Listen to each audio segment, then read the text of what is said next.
Periodizing your competitive year to get the most out of your competitive season, but also to be able to bring a much better package to the stage. So you have to map out a timeline. So it all starts with actually having a solid plan in place as to how long you need to actually prep to get in contest condition, and then how long you actually need for an improvement season, and then back into another contest prep if you are competing in the same year.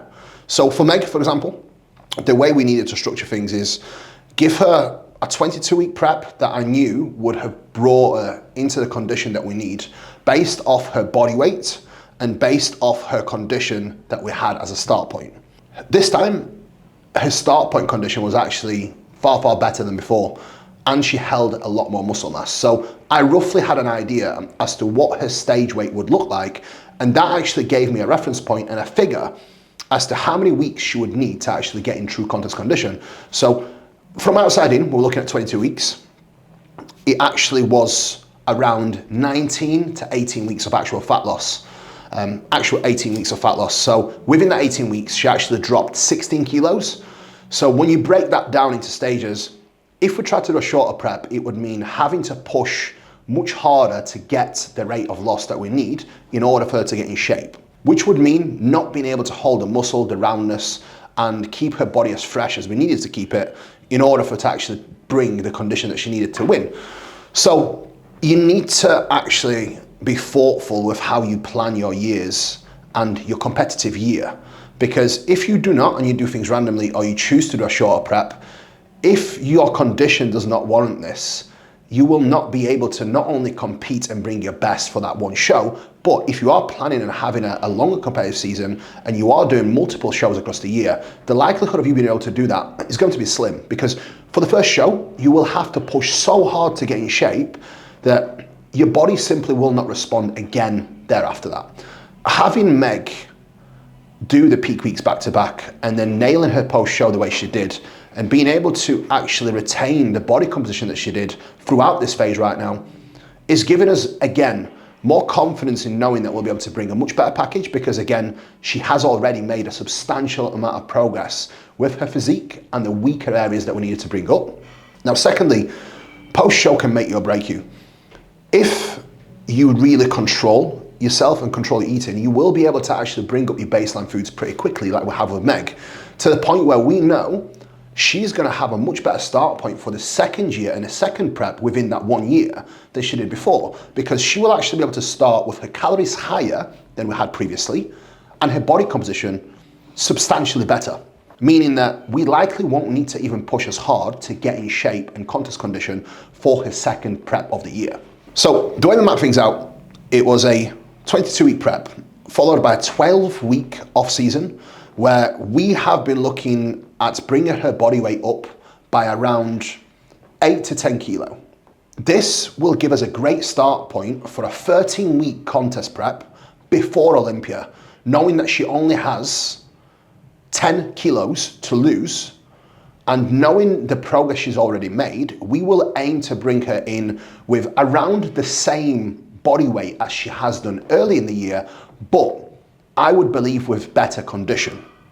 Knowing that, we have 13 weeks to drop 10 kilos, and having a leaner start point with her calories higher than before going into this prep, this definitely fills us with a lot more confidence. Now, this was only doable if one, we was able to keep her healthy, and two, we was able to actually adhere to the plan and adhere to food post-show, which has been very challenging because your hunger will always be sky high. And I always try and explain it to people in a fashion where no matter how much food you eat, you will feel like the hunger is insatiable.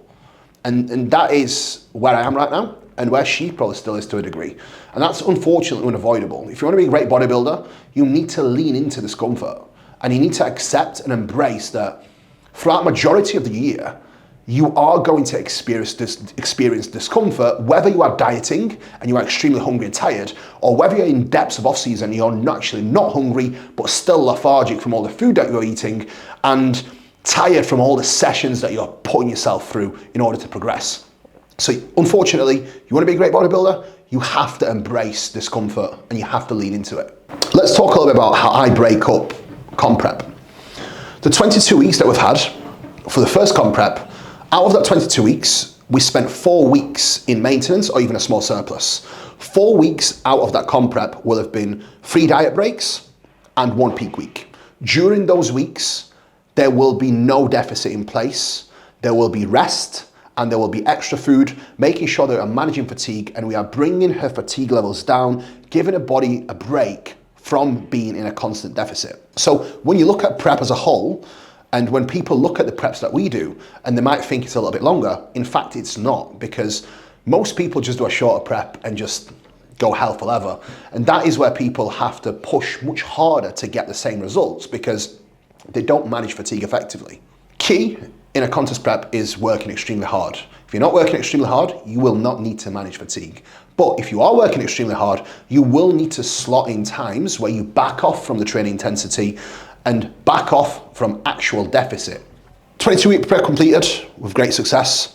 I would argue should have won 3 out of 3 shows, but that's just me. I can be biased sometimes, but again, the first show was definitely a major lesson, and not competing for a long time was definitely something that plays a role with that first show, and it's definitely played a role for me this year competing, and it definitely played a role for Meg, where we wasn't able to bring the best that we could because we haven't competed for so long, and it was just a lot of nerves and stress, I think, and stress can definitely skew your ability to actually peak properly. Now we have almost completed our 12 to 13 week off-season phase, which is a mini off-season, taking a body weight up by 10 kilos within that period, which is max as to what I would expect, knowing that we have to be ready for the Olympia. It's not been an addition of 10 kilo over a week. It's actually a very slow and controlled rate of gain, especially for a female. A female initially needs to gain a little bit more body fat in order for it to feel normal. It's very, very different with men. Men, I believe, can stay actually leaner and feel better. With females, it's a little bit different, and this is where working with a lot of females over years has given me experience to be able to know exactly how you need to push females, especially out of the shows, and how you need to balance that. Now completing this little mini off season, we've got a perfect reference point for how much body fat we need to take off, how much body weight we need to take off in order for it to bring a better package for her Olympia prep. So the way we are going to structure Olympia prep is going to be 6 weeks of fat loss, followed by 1 week deload and diet break, followed by another 6 weeks of fat loss, and then a peak week. So that gives us 12 weeks of direct fat loss with 2 weeks to manage fatigue, peak, and take that back step as well. And within that 12 weeks, we've still got buffer time because that's given us extra 2 weeks that we don't actually need when it actually comes to fat loss, knowing that we will be able to actually start the prep a little bit more aggressive, take a little bit more body fat off within the first 6 weeks, pretty much getting her within striking distance across that first 6 weeks, taking off around 6 to 7 kilos in body weight. And then knowing that we've got the second part of the prep after her diet and break and deload to really bring it in and bring the condition that we need with a smaller rate of loss. So one thing that I cannot stress enough when it comes to managing your prep and planning your prep, your large bulk of fat loss should be done at the start of your prep when you are fatter and when you are holding much more water and body fat. That is when it's easier to lose body fat. If you don't do that correctly and you try and lose more as you get leaner, that is when you will actually dig into the muscle tissue, because as you get leaner, not only it's harder to lose body fat, but you also need to go steadier and you need to go slower to get into the right condition. That will be a plan of action for this year's Olympia. Now, I know I've done a lot of rambling, so I will let Meg share her thoughts and share how she's feeling. But I want to kind of give you a full breakdown of what my plans have been like and how we periodized her competitive year in order for her to not only be the best in the first part of the year, bring it home and win, but also bring a substantially improved package for the Olympia to reach the goals that were set out between us. I don't think that we'll share the goals that we've set out because... No, we'll share them after. Yeah, I prefer to keep them... We kept them private leading into the shows of the first part of the year. Yep. And I think it's nice to be able to keep some things in-house until it's time to share.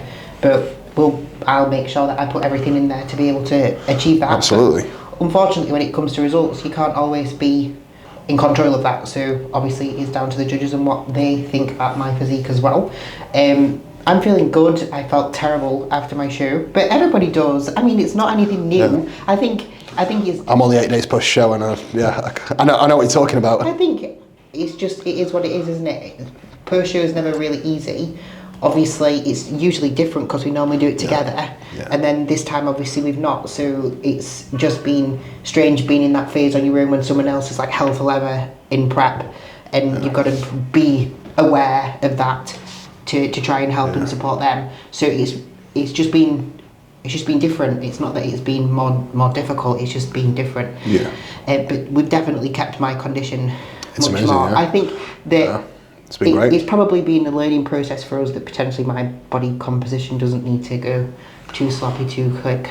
I don't think so. I think it's a process they have to go through because you've got a lot more muscle maturity now. Yeah. You've got a lot more muscle mass, and more importantly, both physically and mentally, your body fat set point shifts the longer you do it. Yeah. And I think your body fat set point is actually much lower now. And so is mine. Yeah. And I think that will always allow us now to stay leaner and be able to actually make more progress. Yeah. But the main thing that underpins the ability to do that is controlling the eating. And I'm not saying that me and Kuba haven't adhered in the past, because I think there's levels to the game. Yeah. There's levels to how well you adhere. And we've always adhered, but I do think there's still been slight little errors that we've made and we could have done better. Yeah, 100%. I think that if anybody can't put their hand on their heart and say that there's always lessons to be learned from either a comp prep or a off season, I think that they're lying. But I'm excited. As I was saying in my video earlier, it's strange because I don't feel nervous and I don't feel pressured, because usually it's about you going in to win. Yeah. Not that the last few years have been that way because I've not had enough muscle mass. But like this year was that way, and like I did feel quite pressured going into my shows this year. That's probably why I felt a little bit more nervous in my first shows, because I knew I had the possibility to do all right. Yeah, well, we know that you're at that level now, and it's a different ball game. One thing that I always say is I will always hold my hand up and say I can do things better. And it's always a learning process for me, especially competing myself, having clients compete, prepping Meg and prepping all my clients. I'm constantly evolving and getting better. So the margin for error now is getting smaller and smaller every single time, to the point where I'm extremely confident in not just my ability to prep, but also my ability to prep others and be able to nail things down. This is why I think this year and the last year we've seen so much success with our clients as well. It's just down to that, and it's down to more experience doing things and having an open mind and constantly learning, which is something I pride myself in a lot. But if you want to make progress, and this goes for the entire of the last 6 years of trying to become a competitive figure pro, adherence is the key. It hasn't happened overnight. No. And again, we've always been to the button with everything that we do, but we just get better at doing so, and that's just a fact. We get more muscle maturity, we adapt better, and we're able to execute better in a fashion where we make more progress, we're able to stay leaner, we're able to actually stay healthier. And hopefully, guys, you can take something away from this and use it for yourself. So guys, that's an overview of Meg's Olympia prep and periodizing your competitive season. So hopefully you can take something away from this. And please subscribe, like, and share. We will do more in-depth videos, and we will do more videos covering obviously Meg's process and what we're doing with her. I think the training, especially now, is definitely ticking the boxes, and we've hit a sweet spot with it. Yeah, I like it. Yeah, good. It's very challenging, and I think generally females, just to finish on this point, females can actually handle a little bit more volume than men. And again, that's another thing when it comes to programming what most people miss a trick with. I do think we've been able to really evolve together this year and grow, both in bodybuilding, with coaching, in business, and in relationship as well. So it's been a very productive year, and I wouldn't say I'm never the person that will always say I'm happy, because I'm not, and I'll never be satisfied with where I am, and that's a good trait. But I definitely feel like it's been one of the best years we've had across everything that we do, and that's just more maturity on my half.